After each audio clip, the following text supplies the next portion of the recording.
Good afternoon. I encourage you all to continue eating. The food service has been a little later than we were expecting, but we must move on as we have one of our panelists is coming from Europe, and so we're going to get started with our afternoon program where we have two panels. The first is on how to change organizational cultures.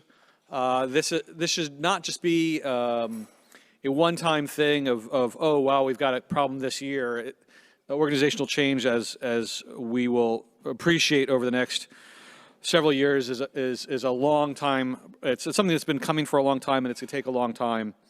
But I still think this panel is well timed, given that the government of the day is now focused on this, given the events of the past year. They've set up a new command on professional conduct and culture. But the thing is, the CAF is not the only organization that has a problem with its culture. I think that there's plenty of room to learn from this panel for not just the CAF or D&D, but for a variety of organizations. But I'm very much looking forward to this panel. Dr. Stéfanie von Hlatky from Queen's University, who is also the co-host of the Battle of Them podcast, will be the moderator, and I'll let her do the introductions. And I do want to make a reminder, we actually do have microphones on the sides, and we are going to try to have some time at the end of this panel for a Q&A from not just the people out there in the internet, but also from folks here. So please, towards the end of the panel, migrate to one of the two microphones if you have a question to ask of the panel. I'll leave it to you, Stéfanie. Thank you, Steve. Bonjour à toutes et à tous. Good afternoon, everyone. My name is Stéfanie von Hlatky. I'm from Queen's University, and I'm very happy to be the moderator this afternoon on organizational cultural change. University. I'm also the director of the Center for International and Defense Policy. I'm delighted to organize this panel on organizational change. We have three wonderful panelists, and I think that Dr. Seidman did a good setup of this panel already. I think that we're at a moment where there are hopeful signs. There is a new Minister of National Defense. There's some stability in military leadership with General Wayne Eyre being appointed as the Chief of Defense Staff. And then there's a new organization led by Lieutenant General Jenny Carignan, the Chief of Professional Conduct and Culture. So we're seeing some tangible signs of change and some momentum, but at the same time, and as Steve pointed out, we've all seen this before in terms of this cyclical attention to sexual misconduct in the Canadian Armed Forces, and then the issue faded into the background. This time around, with this major focus on cultural change, however, perhaps the framing is a little different than the previous times. And in any case, we'll have time to debate the merits of this. Et je voulais aussi mentionner que même si... I also wanted to mention that even though the exchanges will take place in English, you're, of course, very welcome to ask your questions in French. Stephen has already mentioned that there are two microphones on the floor to the right and left of the room, so please feel free when we get to the question and answer period to ask your questions in French. Right away with introducing our three panelists. So to my left, we have Dr. MacKenzie. She is a professor and Simons Chair in International Law and Human Security. She is a feminist scholar who focuses on military culture, war, post-conflict recovery, and reconstruction. She has a new edited volume coming out with Nicole Wagner called Feminist Solutions for Ending War, and I'm sure I'm not the only fan of her 2015 Cambridge University Press book on the military. Thank you very much to that contribution to the debate on military culture. To my right, we have Dr. Karen Davis, who is a senior defense scientist with Defense Research and Development Canada, and that's a unit within a unit at the Director General Military Personnel Research and Analysis.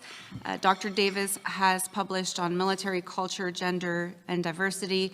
In fact, published an article 3 days ago, hot off the press, with the Journal of Military, Veteran, and Family Health on Socio-Cultural Dynamics in Gender and Military Contexts. And I'll just say also that, over the years, Dr. Davis has been a tremendous mentor, not only to me, but for so many scholars who are working on these issues. And thank you so much for your, longstanding leadership on speaking about military culture and cultural change, diversity, and gender in the armed forces. Last but not least, joining us from Europe, thank you so much, we have Dr. Maren Tomforde. And Dr. Tomforde is an anthropologist who has done extensive field work with the German Armed Forces. She teaches at the Command and Staff College of the German Armed Forces in Hamburg and has written on peacekeeping, culture, civil military relations, and Afghanistan. So as you can see, we've got really three top experts to talk about the culture of the topic of organizational change and military culture. And what we'll do is that ahead and preparing for this panel, we had a little exchange amongst ourselves, and we decided that we wanted a roundtable style discussion and to make it as interactive as possible. So we'll have an exchange for about 45 minutes, and then we'll leave some time for the Q&A. And the first question that I had for our panelists was really about, what we want the audience to walk away with in terms of learning about this moment of culture change. And, right here in Canada, we're very much focused on all the headlines that we've seen since February in the Canadian Armed Forces. But of course, we've got an expert coming from Europe, so we'll definitely broaden the lens in terms of experiences that have occurred elsewhere. So first off, on the topic of organizational culture, what it means, what are your key takeaways for the audience in terms of setting the scene for the discussion? And we'll start with Dr. MacKenzie. Thank you very much. Thank you, Stéfanie and Steve, for inviting me. Thank you, Kaha, and everyone who have been a part of organizing this event. I want to start first by also acknowledging that we're on unceded traditional territories of the Algonquin and Anishinaabe peoples. I did write down a couple of things just because I'm very passionate about this issue, and I know not to go off script. It's important, so, but I do want to keep it conversational. So a couple of things to just say. The first, I think, is optimistic and is really to sort of note that how we're talking about cultural change and this widespread embracing of the need for cultural change is actually something quite new. There's been sort of decades of defense and pushback against claims that there's been a cultural problem in defense forces, not only in the CAF, but in other defense forces. So my research has primarily focused on the Canadian Defense Forces, the US military, and the Australian Defense Forces. I just moved back from Australia after being there for over a decade, just to give you a sense of the context that I do research in.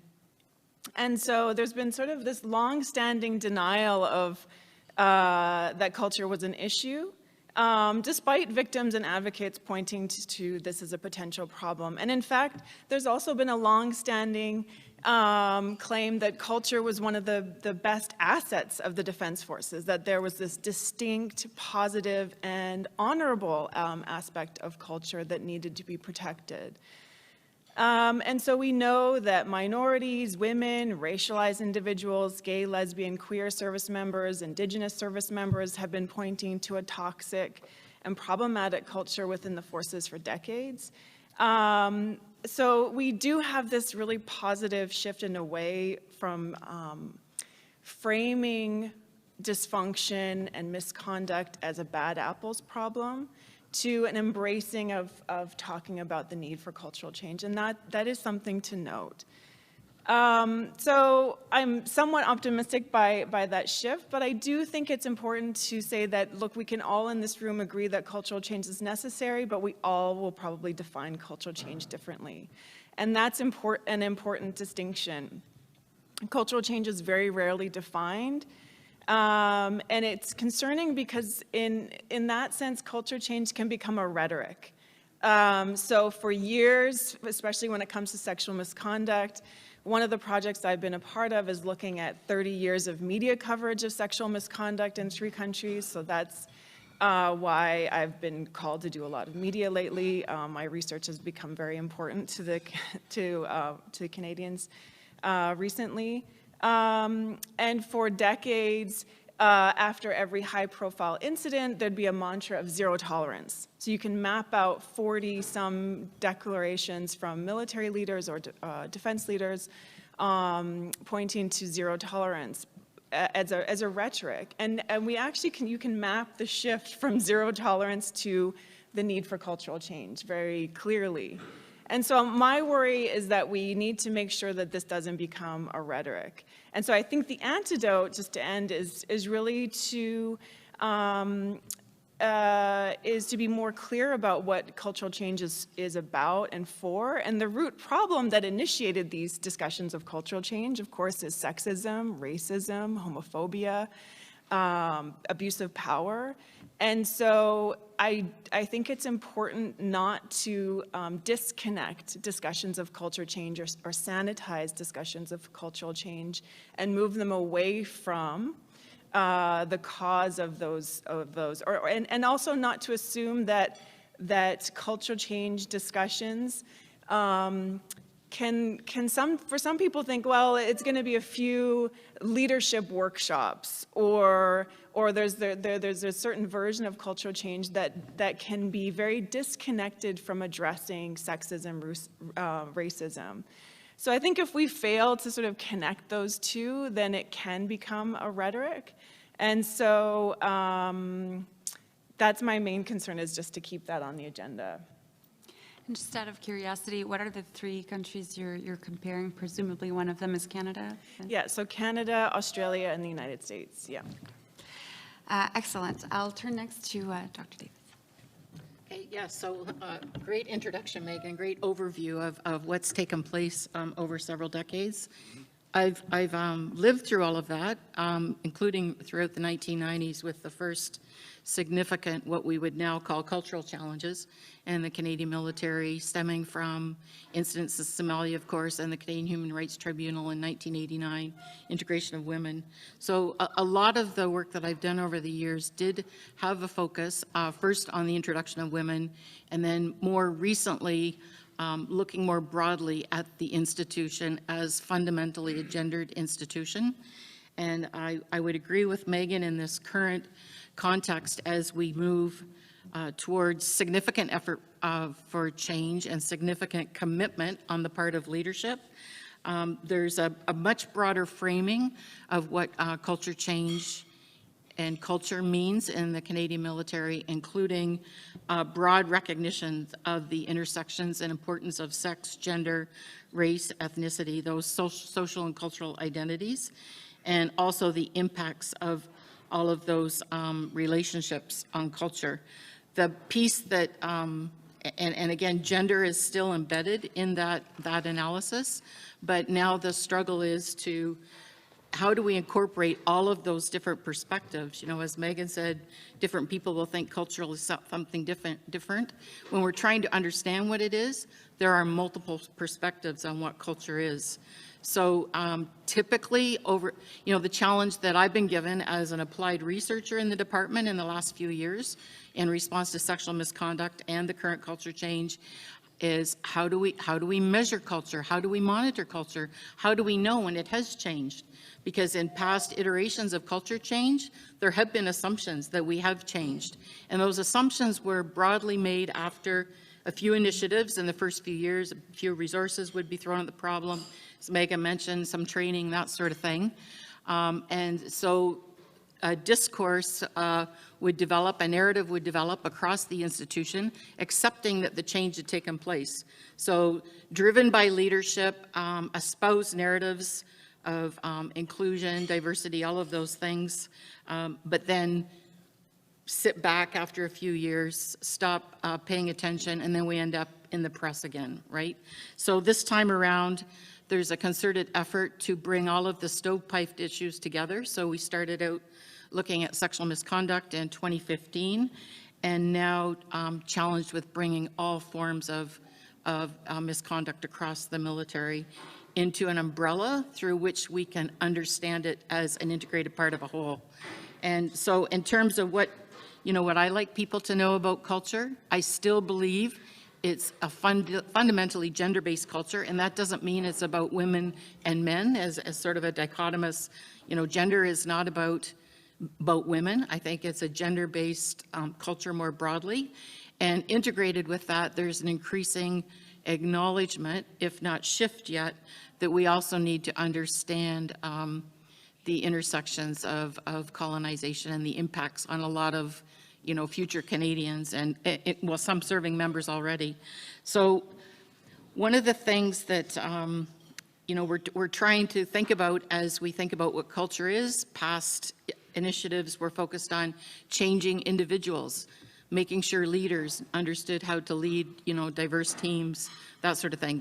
That's still important, but now in terms of understanding culture, how do we better understand the dynamics and relationships, not only among leaders and people, but among those institutional mechanisms and structures that we put in place in the military. So one of the analogies I've used before, around 2000, there was a series of work around changing the culture to be more strategic and innovative in the face of developing technologies. And there was a book came out of the US called Power to the Edge.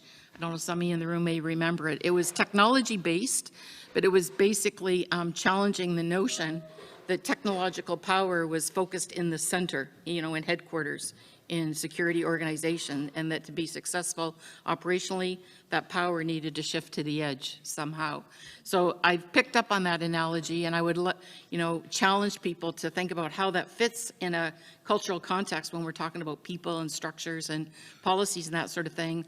How do we give the marginalized voices in the organization? And we're definitely trying, but how do we give those diverse voices that are typically at the margins and less likely to be heard, how do we give them the power to actually influence the culture of our organization going forward? So I think, that's a significant shift in thinking, but a much bigger challenge to actually do. So I'll leave it there for now.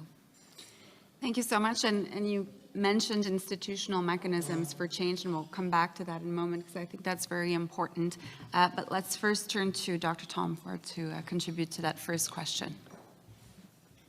Yes, hello everyone, and thank you very much, Stéfanie and Steve, for inviting me. I'm very sorry that I can't be there in person. Bonjour à tous. Hello everyone from Germany. I'm very, very happy, pleased to be with you tonight actually for me. Again, I just wanted to recognize or give recognition to the people who speak French as well. Being an anthropologist, I want to really underline what Megan and Karen have already said. We need to define not only culture change, but for me as a cultural anthropologist working on culture change, we need to define culture first. And for me, culture is an orientation and meaning system that influences, not determines, but influences the way we think, we perceive, we interact with each other. So it defines how we actually live and how we put things into practice. And Tim Ingold, the British anthropologist, would speak of not only culture as a noun, but of culture as a verb, and say, we culture every day. So culture's practice is something at the forefront of our anthropological culture definition. And when you look at culture change, or when you want to instigate culture change, I think you need to, as a first step, you need to take stock of what kind of culture you have in your organization, and you need to maybe ask anthropologists to conduct research on current cultural norms and values, and especially on cultural practices. Because if you don't know them, you can't change them. And as a second step, then you need to work with the leaders but also and not only work from top to bottom, but also from bottom to top. So you need to integrate all levels of an organization in order to achieve a long-term and sustainable culture change. In other words, you cannot just ask the leadership to follow or to instigate a culture change as a top to bottom approach, but everyone needs to be integrated here. After you've taken stock, what's really relevant in an organization and what kind of practices are the norm and are accepted by our members of society, of organization, and maybe also of larger society. And Megan, you said that you've just returned from Australia. For me, it was very interesting to follow up on the Barrington report and on the war crimes that have been apparently conducted by the special forces in Afghanistan. And our colleague Jessica Wolfendale from the States said the reason why these special forces committed these war crimes, these gendered war crimes, was not only because they turned into bad apples, as you've mentioned earlier, but also because Australian society as a whole has a very distinct concept of masculinity and violence. And so if you want to change military culture, you need to take the culture of larger society into account as well and see what is going on in the surrounding culture and surrounding society. And you need to see what are the aspects you can work with, or what are the aspects you actually have to work against, or maybe you can even be a trendsetter as a military organization, showing a larger society that some things simply need to be changed in order to become a more diverse, more accepting society. And so there, for me, Stéfanie, you asked, what do I want the audience to walk away with? And for me, it's the first thing I want everyone to walk away is to have a clear definition of culture and of culture change. What is it? And also, secondly, I want everyone to walk away with that culture change is a very tough job, and it takes lots of time. It's a long-term commitment, and in the beginning you will meet lots of criticism, especially when you are the leader of an organization and you want to be the driver of this culture change. So you need a long-term commitment, and you need definitely the time. You might need advisors, maybe in the beginning anthropological advisors about what kind of culture you actually have on the ground, but also other culture management chain advisors. And you need your friends at your side, and these need to be members of your organization.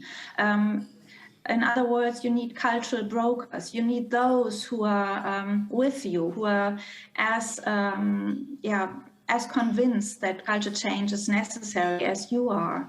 And these cultural brokers need to come from all levels of the organization. We know from the military that it is a very hierarchical, it's a very difficult word for me to pronounce. We all know that it's a very hierarchical organization, and normally the way things work in military is that you just take this top-down approach and expect everyone to follow the rules or follow your orders. But with culture change, this doesn't work. If you want a sustainable culture change in your organization, you need to convince all levels, and you need the participation of people from all levels as well. Because when you instigate culture change, or when culture change is instigated by a crisis, for example, you always have 1/3 of your organization or of society that is ready for change and open to change and is willing to work towards change and support the measures. And then you have another third of the group who are just standing by and watching and taking their time to observe. And then you have the third of the group who are very critical, and they rather want to keep things the way they've always been, and they're more or less conservative. Sometimes they really act against you, and so you need to work with these three groups. And but the first group that is open for change, and you need their support, and you need them to actively work together with you. So in the long run, implementing culture change and following up on it on a long-term basis is very hard and tough, and can be quite challenging. But in the end, I think the outcome can be very rewarding. But you need to follow up on it. And I speak from our own experience here, because at our Staff and Command College in Hamburg, Germany, we've been working for 2 years now to instigate culture change, because we see that our academy is more or less a bit too old-fashioned. It's also the setting of our academy. We are not modern in any way, or we are a bit modern but not modern enough. And now during the pandemic, we saw that we needed to digitalize as fast as possible, and so the pandemic helped us to somehow change our organization and the ways we've worked with each other. But it's not enough, and now we need to follow up on this. And but there are always people who are against it, and who feel threatened by change, because it's more comfortable to remain the way we've been. And if you think about culture as a meaning and orientation system, and make yourself aware that culture is socialized from one generation to the next, and we just don't inhale culture. That's why it's very difficult also to actually conduct research on culture. That's why we anthropologists, we always go into the field for a very long period of time, for 1 year, 2 years, 3 years, because you can't just simply conduct research on culture by distributing interview questionnaires. You need to apply our method of participant observation and see what kinds of norms and values and actual practices people follow up on, because they've been socialized into this culture for a very long time, from the time they've been born, and they've been influenced by their social surroundings for a long time. And we talk, when we talk about culture, we talk about our primary socialization. That's the socialization we go through by our parents and our relatives, and kindergarten and school system, etc. And then we have the secondary socialization, which might be the one we receive by the military, if we are members of the military.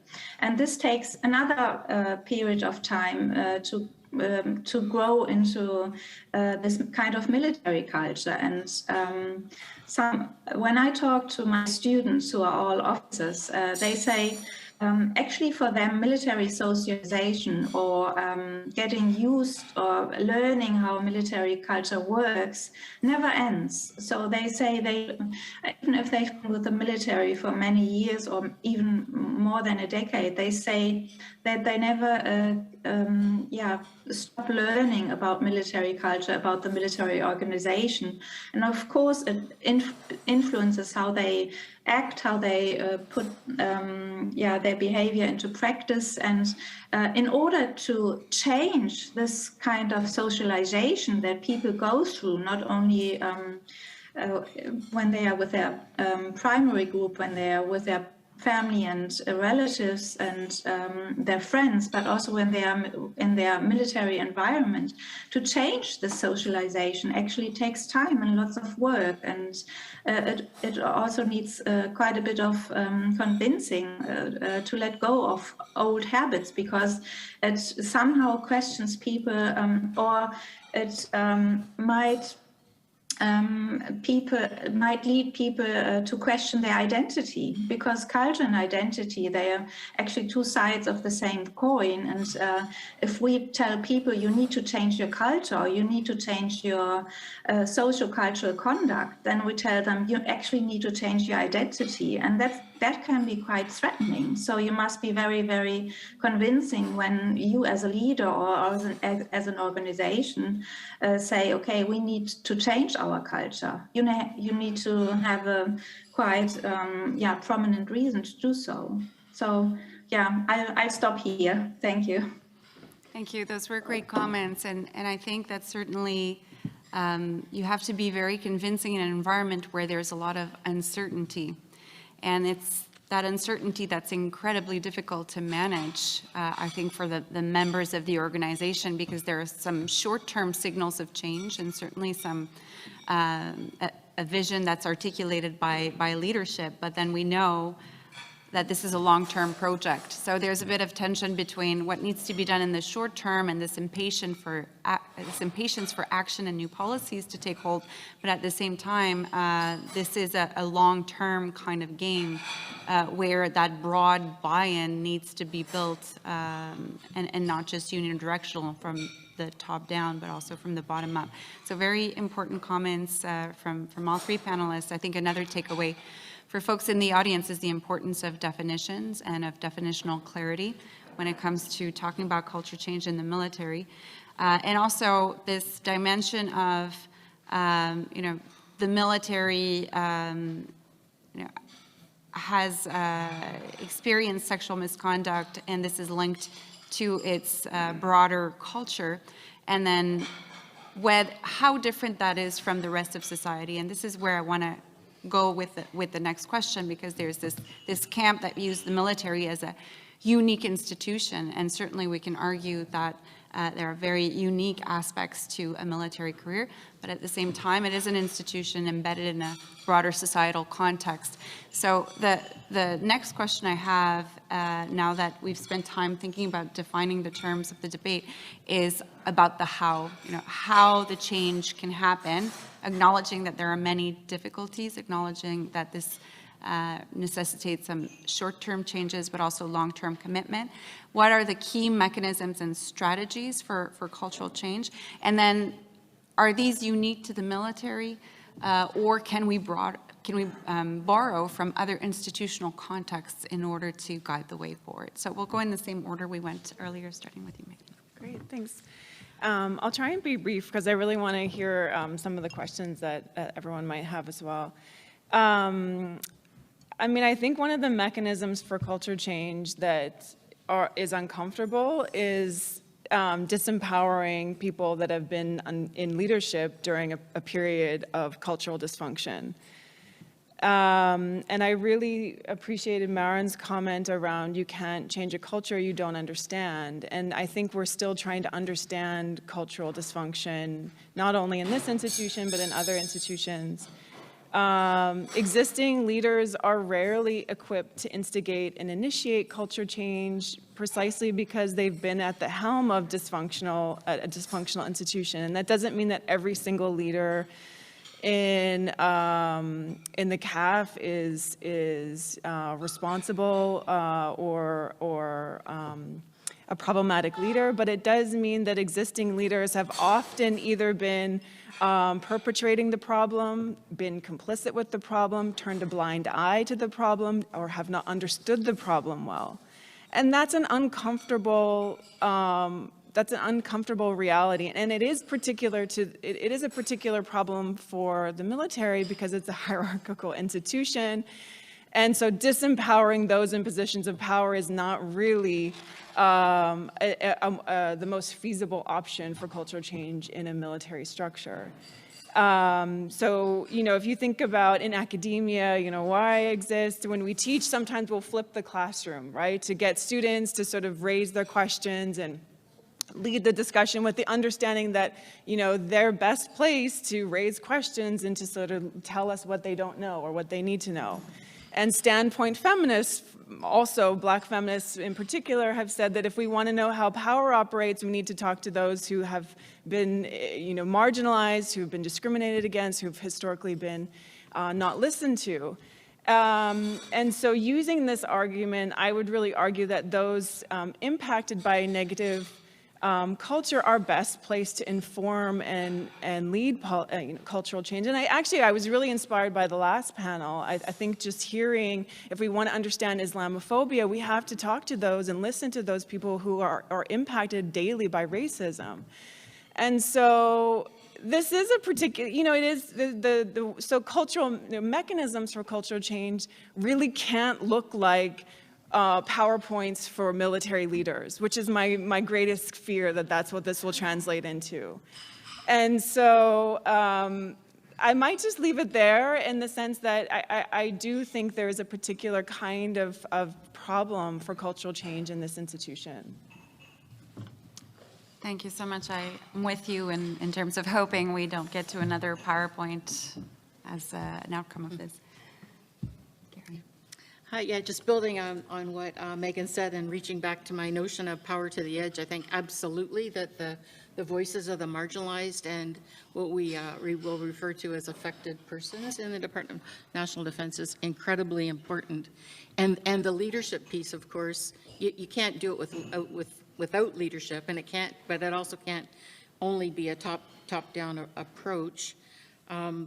One of the tools, I think, a lot of the mechanisms, I think, are similar to any organization in terms of leadership champions, leadership commitments to success, development of visions and sharing it with the organization, resourcing, proper resourcing to affect the change. Those are all important leadership-driven pieces.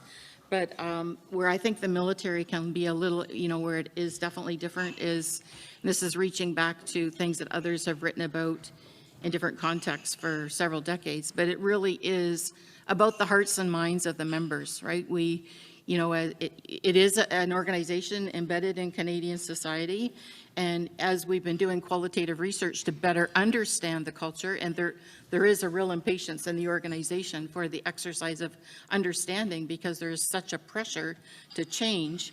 But when we talk to to people about what's happening to them in the organization, it becomes abundant that if we don't capture those hearts and minds, the culture will change. People will adapt to the pressure for change, and they'll find their own ways to adapt if it can't be influenced and if they can't be engaged in a positive manner. Another mechanism that I think is important in military context is, we have ethos, we have doctrine, we build that identity through all of these types of documents and socialization, as Maren noted, in ways that doesn't happen in a civilian organization. So as we're looking, for example, at updating some of the doctrinal and ethos type policies right now, we hear soldiers say, we're held to a higher standard than Canadians, and what I've tried to push back and say, no, soldiers, members of the military are not held to a higher standard. They're held to the same standard that's expected of all Canadians.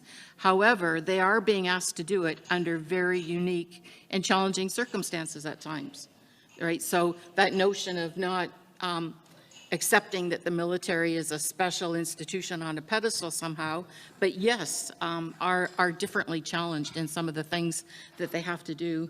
The last point that I'll make in terms of mechanisms for change and this power of the voices and accessing voices. So since the implementation of the Employment Equity Act in the mid to late 1990s, there's a requirement for organizations, as most of you are probably aware, to put mechanisms in place to listen to the members of the impacted members of the organization. And employment equity, we had specific designated groups. So we've expanded beyond that.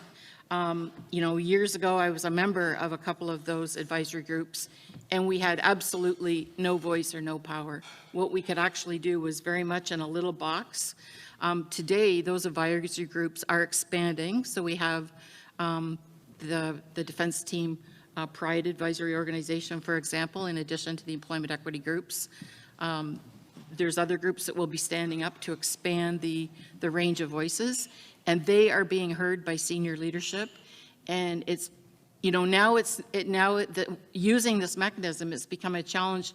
How do we effectively work with the advisory groups without overburdening them, because they represent really such a small proportion of the organization, and now we're asking them to do a lot more than what we've ever asked them to do before. So how do we give those marginalized voices not only the space to be heard, but the resources to effectively be heard, within their current capacities? So I'll stop there. Super interesting points, and I think what you said makes me think that one of the ways that the military is rather unique is in the levers of control that it has over its members through different milestones of the military experience, from recruitment, training, education, leadership, selection, and promotion. I think the military has certain specificities that are unique to this organization when compared to civilian organizations, and that if culture change is pitched in a way to leverage all those key milestones that make for that military experience from recruitment to release, then I think there's perhaps better hope to achieve success over the long term. Dr. Tomforde. Yes, thank you. I want to start with an example. When I started to work for the German military, for the Bundeswehr in 2003, I had an encounter with an officer, a German officer. It was early in the morning. He was drinking his coffee, and I was a bit taken back by the way he drank his coffee, because his coffee cup showed naked women, and so he was just sipping his coffee, and everything was normal for him, and I was completely offended by what he did there with his coffee cup. And so that was 2003, and when researching the military on the Balkan and also in Afghanistan, sometimes I would enter the offices of soldiers in the barracks or in the staff headquarters, and sometimes I would just enter an office and people would watch movies with pornographic content, and it seemed that was something normal to do, to have such a coffee cup, to watch these movies and to make certain jokes about women and other minority groups. So I was simply taken aback by this kind of behavior, and what concerned me the most was that leaders didn't say anything against it. They didn't do much about it, and maybe they were a bit ashamed when I was around, but they didn't really stop this kind of behavior. So that's quite a few years ago now, 2003, and but the military, the German military, and also the MOD have done a lot to change this kind of situation, because even if military leaders didn't really stop people from doing what they did, and of course there were also other forms of sexual harassment, also physical and psychological violation of women. They didn't really do much about it, but then year by year our awareness grew that something needed to be changed in the German military. And in 2014, we had a big conference at our academy, which is the academy where we train our high-ranking officers. So they come to our academy for general staff officer courses after they finished their master theses, after they've had a certain amount of time of working experience, not only in Germany, but also in mission theaters. They come to us for the general staff officer courses. So the academy has a quite high reputation in Germany, and we organized this big conference with hundreds of people from the Bundeswehr attending. And the main topic of the conference was women in the military. And we had invited about 100 women from all parts of Germany, from all levels and all kinds of sub-organizations of the Bundeswehr, and we asked them to speak up. And of course, it was a big setting, and some women, they didn't really dare to speak up and really tell their stories. But there were also other women, and they told their stories. And they said, well, it's easy to be integrated when you are somewhere where your job is just another office job, and the only difference between a normal office job and a military office job is that you're wearing uniform. But then when you're part of a combat unit and you're a woman in this combat unit, things seem to be very different, and women had to put up with lots of things, and they finally dared to speak up. And I think that was a changing point, more or less, that they really dared to speak out in public and to name the problems that there were. And the military, finally, the MOD and also military leadership said, okay, in order to integrate women better into the military and to fight against this misconduct that we apparently have in our organization as well, is to increase the numbers and to smaller the minority, in order to have more people from this minority group, and to show people that women are an integral part of the Bundeswehr, of the military organization, and also of the military culture. And when I talk to officers or other soldiers nowadays, they say, well, we've been to Afghanistan together, women and men, and we've seen that what women can actually do in the military. And I think many people have critically thought about the prejudices they once had against women in uniform, and especially women in combat units. It was quite interesting. In 2004, 2005, I talked to officers in Bosnia-Herzegovina, German officers, and they said, women in the military, it's a no-go, and I'm about to leave the military organization because of this, because once women are allowed into all units or all parts of the organization, this won't be my organization anymore, and soldiers won't be soldiers anymore. So they were really offended by the fact that women could serve in all parts of the organization. And I think due to experiences, to actually hands-on experiences in theater, the younger generation has different opinions and a different stance towards that. I don't want to say that sexual misconduct doesn't happen in the Bundeswehr anymore, but I think behavior has changed to some degree. And what the MOD has started a few years ago is a counseling program for senior leaders, for high-ranking German officers. So for them, it's a requirement now to attend these counseling courses, where they learn how to lead diverse groups, including women, and how to lead their team in a very respectful way, and how to fight sexual misconduct or the discrimination of minorities. And that's something new for the German military, because normally senior leadership was above everything. I mean, we have a very hierarchical organization, and the higher you are in this organization, the less, that was the idea of the past, the less you have to learn, because you've learned the fact that you've become a senior leader shows that you've learned enough, and that you are intelligent enough and experienced enough, and that you don't need any more courses. But here, the general idea has changed. changed towards, yes, senior leadership needs counseling, senior leadership needs to attend special courses, especially on new challenges within the organization, especially when it comes to dealings with diversity, not only gender topic, but also minority topics, etc. So that's something new for our organization.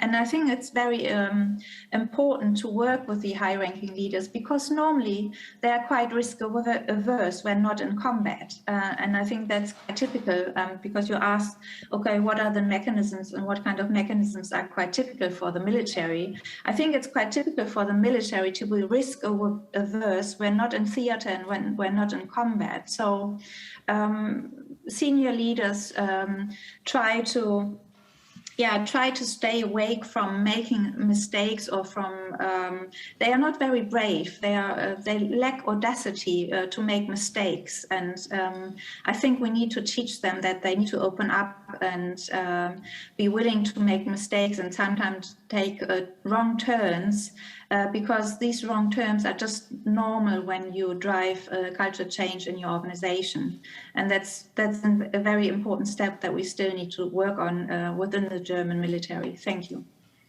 Thank you. It's very valuable to have these parallels from the Bundeswehr. We tend to hear a lot about Australia, the US, the Five Eyes countries, but also the Nordic countries. So having Germany introduced here in the conversation, I think is very valuable. I'd like to maybe go to the Q&A, because I'm realizing that time is just flying by. So I want to give the audience an opportunity to ask their questions, whether you're in the room and you're using one of the microphones, or whether you're online and you're sending your questions in virtually. Do we have any questions? What about online? Okay, so if there are no questions, I'll go ahead and ask a question. Okay. Sorry, I cannot see you. I'm blinded by the lights. Yes, please go ahead and introduce yourself and then ask your question. Yeah. Hi. Hi, my name's Erin. I have a question.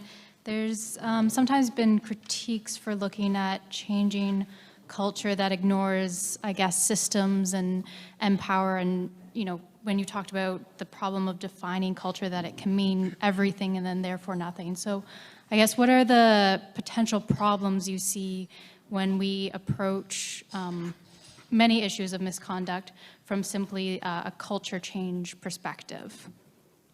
Thank you. Would you like to go first? Yeah, thank you for your question. Just to give a little context, I came to studying the issue of sexual misconduct primarily because of working with women recently integrated into combat units. So one of the research projects I've been a part of is working with the first cohort of women to be integrated into combat units in the United States.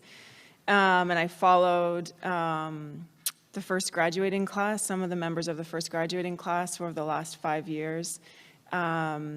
And every single one of those women have either been assaulted, witnessed an assault, or supported someone who's been assaulted. And so I've also done work looking at the obstacles, the challenges to addressing military suicide from a gender perspective, why service members aren't coming forward to seek mental health support, and how that's a gendered problem. I've also looked at hazing, and as Maren mentioned, in the Australian context, the recent war crimes allegations.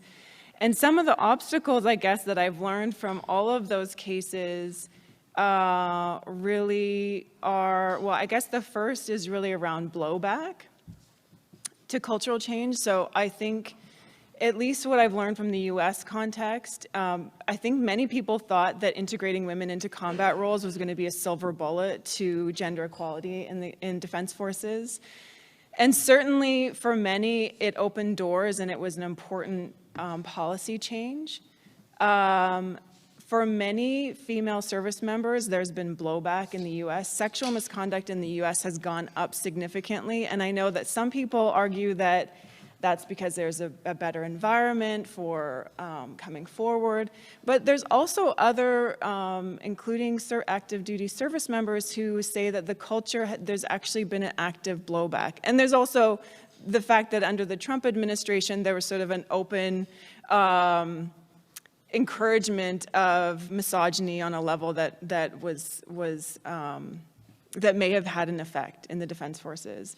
So I do think that we should be aware when we're thinking about cultural change, what are the blowback effects for those who are already in a vulnerable position potentially, and what are we asking those, are we asking women, integrating more women to solve the sexual misconduct problem is actually, a policy that has been suggested in some arenas, and that makes people who are already vulnerable more vulnerable to solve the problem for which they're vulnerable. So that's, I think, a challenge that we should be aware of.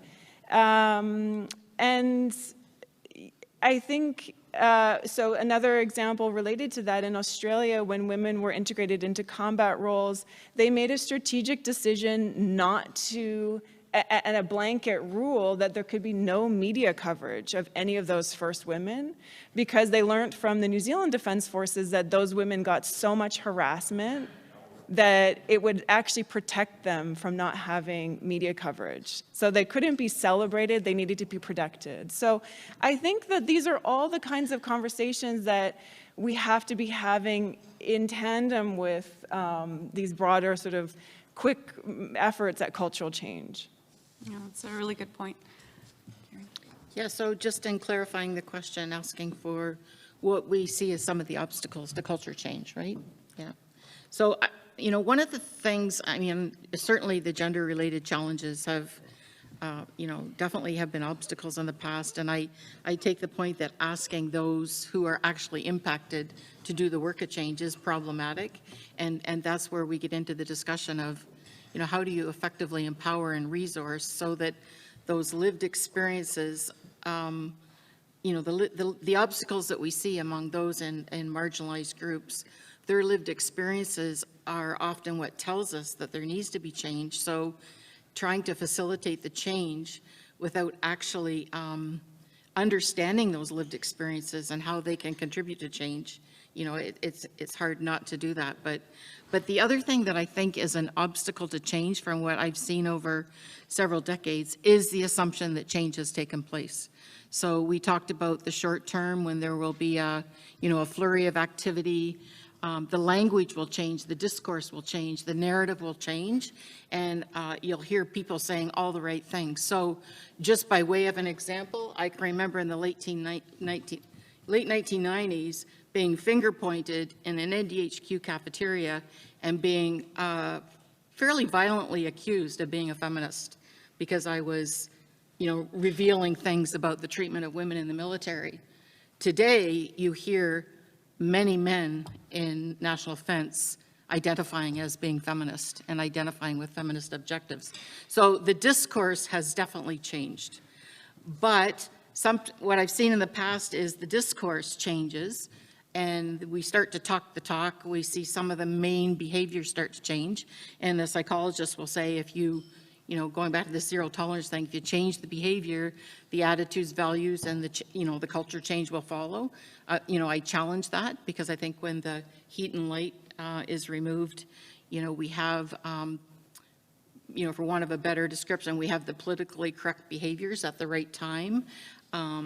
The organization has learned how to talk about the change objectives in really acceptable ways, and then sit back and say it's changed. So today we struggle with the language around culture change. We talk about cultural alignment, and then cultural alignment with the espoused values and ethos of the organization, but then we say, wait a minute, that's not enough. It has to be cultural alignment with Canadian values, have to be continuously adapting to what's changing in Canadian society, not continuously trying to follow and catch up. Right, so assuming that we're there, I think is the obstacle because it's an ongoing challenge, and it's an infinite journey to continue to adapt effectively. So you would say something that would really be unpopular with the military and that there's no end state here? Exactly, the mission is never accomplished. Yeah. Dr. Tomforde. I can only underline this. Earlier I said culture change needs time, and we cannot define an end state. And I know the military don't like that, but that's the way it is. Yeah, I can only support what Megan and Karen said. And I think another main obstacle is also a blindness that change needs to take place. And yeah, that people think everything is all right, we've changed enough, or we have our curricula, or we have our doctrines, and they all point towards the right direction, but not seeing what's actually on the ground or how people actually behave. And I think what I see in Germany still in the German military is that especially women, some of them don't dare to speak up. So everyone thinks, well, we've reached certain things. We have a certain percentage of women in the military, and we treat women respectfully, but they are blind towards the fact that sexual misconduct, sexual assault still happens. And on the other hand, women don't dare to speak up about these topics.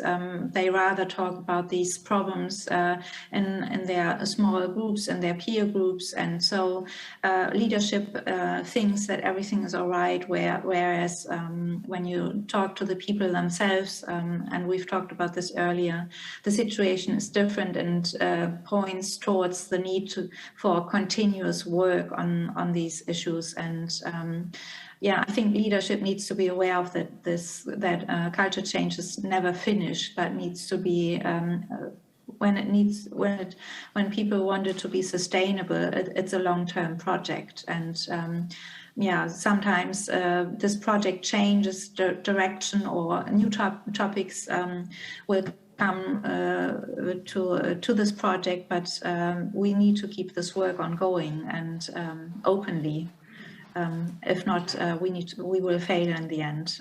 So yeah, that's my statement here. Thank you so much.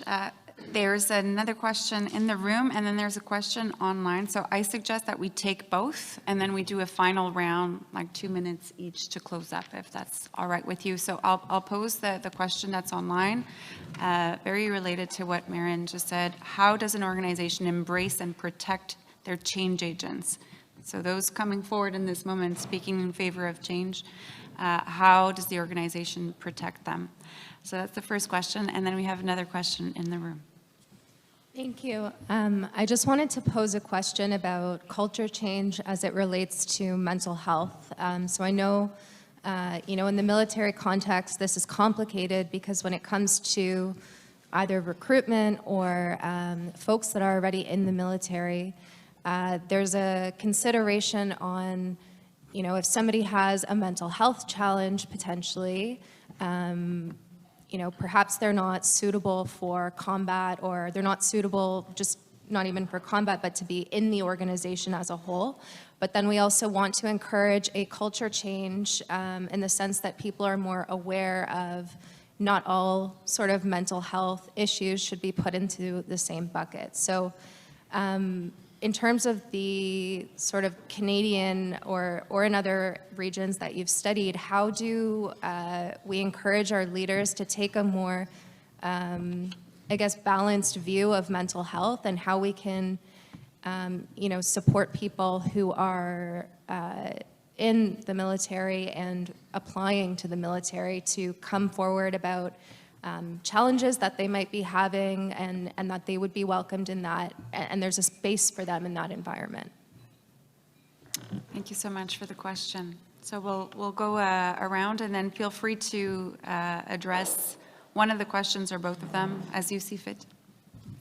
Yeah, thank you for both questions. I'll be really brief. I think in terms of the online question, I think the most important way to protect change makers is to empower them. It's very difficult to be a change maker if you're not empowered and resourced. And so I think that's the short answer to that.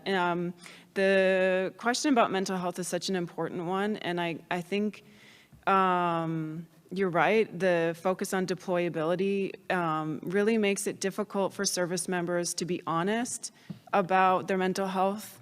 It's not in their career interest to do so, quite frankly. It's very detrimental to one's career to be forthcoming with your mental health status. This is a problem particularly in special forces communities where there's a hyper-competitiveness amongst special forces in terms of deployability, in terms of fitness levels. And so it's disclosing mental health issues the system seems to be set up to make it a disadvantage. And I think we're just starting to know, and I think this goes back to the problem of we can't solve a problem we don't know well. We're still understanding actually some of the mental health challenges. I think we have this assumption around, particularly around military suicide, that suicide is related to combat exposure and trauma from combat exposure. We know that that link is actually tenuous, that many of the mental health issues that service members face are not connected to deployments. It's connected to other issues, addictions, very, very a complex set of issues. We also know the long-term mental health impacts of sexual misconduct. And so I think for me, it's around understanding that that is a complex problem and really removing some of those barriers to disclosure and some of the stigma to disclosure for service members. Yeah, definitely the mental health challenge, very challenging. And I think back to the experience of Romeo Dallaire and how that really did start to at least shift some of the narrative and recognition in the Canadian military, at least, that it was somewhat okay to come forward and talk about it. So there has been some improvement, but a long, long way to go. It's very difficult. But the one I'll really comment on is to embrace and protect change agents. And so yes, definitely empower them. Make it part of the reward system and make it part of a professional competency. Make it a criteria upon which people are assessed for promotion and further career development opportunities. That's one of the things that we are working on right now to ensure that the things that we're saying are important to culture change are the things which we are giving leaders or individuals in the organization training and development to achieve those objectives, and then they're assessed on it's integrated with the other performance competencies that they're assessed on for further development and opportunity. Stop there. Maren. Yes, I would like to add to the topic on culture agents. Of course, I also think that we need to empower them, and I think it's a good idea to we even reward them for the brave work they are doing. But I also want to talk about the other third of the people who are against culture change and who oppose culture change. And I think the organization or even leaders need to be brave enough, audacious enough to maybe lose these members of the organization, because some people, we will not be able to convince them that culture change is necessary and that different behavior towards, for example, women and minorities is necessary. And then we simply need to accept that maybe they are not part of the organization any longer, and it might sound harsh, but we need to show that we stand or that we really stand for our norms and values, and that if people support other norms and values that might be outdated nowadays, we also let these people leave the organization, or we also prevent these kind of people entering the organization. So I think we need to stand behind our norms and values, and we need to be audacious enough to put them through and to make sure that everyone behaves in a certain way. Otherwise, we won't achieve culture change in a long term. Yeah, thank you. Thank you both for these last answers. I'm back to Megan's earlier comment. I see Steve peering down at me, and I'm wrapping up. But all three of you have been just so so interesting to listen to from where I'm sitting as a moderator, and it encourages me to send the message out there that I think more research is needed on this stuff. You know, coming back to what you said, Megan, about we can't change a problem we don't know all that well, and that was echoed in some of the other panelists' comments. And so I'm sitting here as the co-director of the military personnel node. I have to make an appeal for more research from both graduate students and professors. And one thing that I will say has greatly facilitated the research has been having a co-director who's at DGM-PRA, because there's a lot of important work that's being done internally that we're not always aware of as academic researchers in universities. And so what the CDSN has enabled is breaking down some of these barriers so that when you're doing research on military personnel in an academic institution, you get to become better aware of what's being done inside. And when there's sharing of data and of findings, I think then you become more responsive to the problems of the day. So that's my appeal. And on that note, I will close out the panel and just once again, thanks, well, please join me in thanking Dr. MacKenzie, Dr. Davis, and Dr. Tomforde from Europe.